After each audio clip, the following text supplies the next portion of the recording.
Just over 3 miles from Henrico Doctors Hospital, a county judge held NICU nurse Erin Strotman without bond Friday. This after Henrico police charged her with felony child abuse and neglect and felony malicious wounding in connection with injuries a baby at the hospital sustained on November 10th of 2024. Now, during her arraignment, Strotman told the court she last worked at Henrico Doctors around Thanksgiving, but said she was still being paid. The hospital is calling her a former employee, but Strotman said she did not know she had been terminated. This is an ongoing investigation spanning potential offenses committed in both 2023 and 2024. Hospital officials say 3 babies were found with unexplained fractures in November and December of last year, and that is similar to incidents involving 4 other infants who were being treated at the same NICU in the summer of 2023. The hospital announced it was pausing admissions to the NICU right before Christmas. This right now is one date of offense involving one child, but that is not precluding the fact that this investigation is ongoing and that we will continue to work on building cases if there is evidence present to build other cases to find if there's additional criminal culpability. Family members of 3 of the 7 babies came to court Friday. They hugged and cried together as they met for the first time.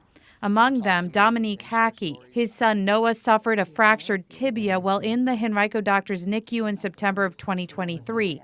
Child Protective Services founded Level 1 child abuse of Noah by an employee at the hospital, but CPS was not able to identify that employee. But according to CPS records obtained exclusively by CBS 6, Strotman was placed on paid administrative leave in 2023 after the hospital conducted an internal investigation into the initial 4 cases. At the time, she had worked at the NICU for approximately a year. She was not criminally charged at that time, and it's unclear when Strotman's suspension ended.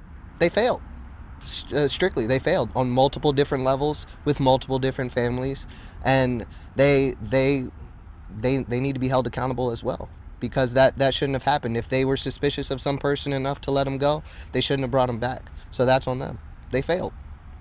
Simple. Do you feel like the county failed, future babies that were in the NICU at that hospital? When we talk about what happened back in 23 and in 24, we can look at it from a standpoint of not just the individual culpability, but if there was a systems failure. So potentially there could be even criminal charges beyond just the person that committed the acts? If there are individuals who need to be held accountable and we have the evidence to sustain that accountability, then we will pursue it. HCA, which owns Henrico Doctors Hospital, sent us a lengthy statement which you can find in full on our website. It said in part, "We are both shocked and saddened by this development in the investigation and are focused on continuing to care for our patients and providing support to our colleagues who have been deeply and personally impacted by this investigation." HCA did not answer any of our questions about what happened with the internal investigation back in 2023 when Erin Strotman was placed on paid administrative leave at that time. In Henrico County, I'm Melissa Hippolyte for CBS 6.